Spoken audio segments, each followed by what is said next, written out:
দুর্গাপুর কাণ্ডে গ্রেপ্তার 5, রবিবার গ্রেপ্তার 3, আজ গ্রেপ্তার 2। পুলিশ সূত্রে খবর, বেসরকারি হাসপাতাল সংলগ্ন এলাকায় বাড়ি ধৃত একজনের।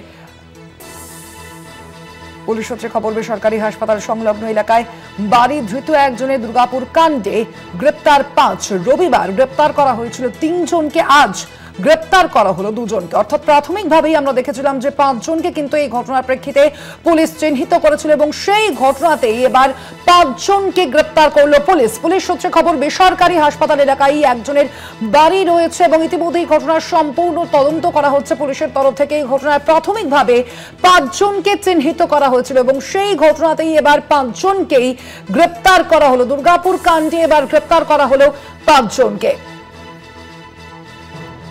কথা বলবো, ফোন লাইনে রয়েছেন প্রতিনিধি অরিত্র ঘোষ। অরিত্র, কি আপডেট রয়েছে? দুর্গাপুরে বেসরকারি মেডিকেল কলেজ হাসপাতালে যে নির্যাতনের ঘটনা, সেই ঘটনায় গ্রেপ্তারে বেড়ে দাঁড়ানো 5 জন। এটা পুলিশ সূত্রে খবর পাওয়া যাচ্ছে যে 5 জনকে পুলিশ চিহ্নিত করেছিল প্রাথমিক তদন্তে, সেই 5 জনকে গ্রেপ্তার করেছে পুলিশ। এবং তার উল্লেখযোগ্যভাবে ঘটনার 36 ঘন্টার মধ্যে প্রথম গ্রেপ্তারি হয় গতকাল রবিবার 3 জনকে।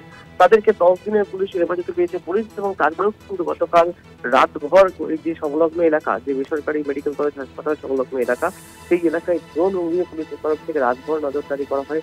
একই সাথে যে গ্রামগুলি রয়েছে সংলগ্ন, সেই গ্রামগুলিতে বাইকের মাধ্যমে পুলিশ গিয়ে তল্লাশি চালায়, খোঁজ চালায়। তারপরেই কিন্তু সোমবার ভোর রাতে গ্রেপ্তার করা হয়েছে আরো 2 জনকে।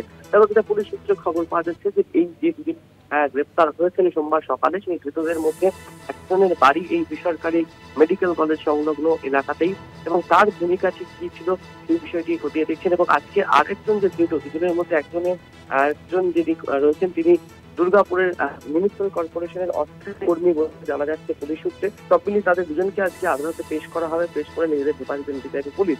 এবং খুব উল্লেখযোগ্যভাবে এই যে ঘটনা, সেই ঘটনায় যে সহপাঠী, নির্যাতিতার যে সহপাঠী, সেই সহপাঠীর ভূমিকাও কিন্তু এই মুহূর্তে পুলিশের আতঙ্কে রয়েছে। সেই সহপাঠীর ভূমিকাও খতিয়ে দেখতে চাইছে পুলিশ। এবং পুলিশ সূত্রে যেটা খবর পাওয়া যাচ্ছে যে 5 জনকে প্রাথমিক তদন্ত শুরু করার পরে চিহ্নিত করেছিল পুলিশ এই নির্যাতনের ঘটনার সাথে, সেই 5 জনকেই কিন্তু গ্রেপ্তার করলো পুলিশ। সব মিলিয়ে টেকনোলজি ব্যবহার করা হয়েছে এই গ্রেপ্তারি ক্ষেত্রে। যেমনটা গতকালকে আমরা দেখেছিলাম যে মোবাইল ফোনের লোকেশন ট্র্যাক করা হয়েছিল, টাওয়ার ডাম্পিং করা হয়েছিল, সিডিআর কল ডাটা রেকর্ড, এটাই কিন্তু এই গ্রেপ্তারি সম্ভব হতে, এমনটাই কিন্তু পুলিশ সূত্রে জানাচ্ছে। সব মিলিয়ে পুলিশের তরফ থেকে যে 5 জনকে চিহ্নিত করা হয়েছিল, সেই 5 জনকেই কিন্তু গ্রেপ্তার করা হলো, এমনটাই জানা যাচ্ছে পুলিশ সূত্রে।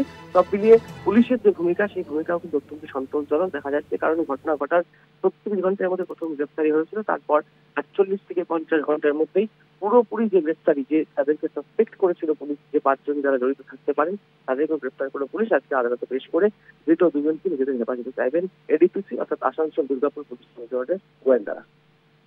তোমায় অরিত্র।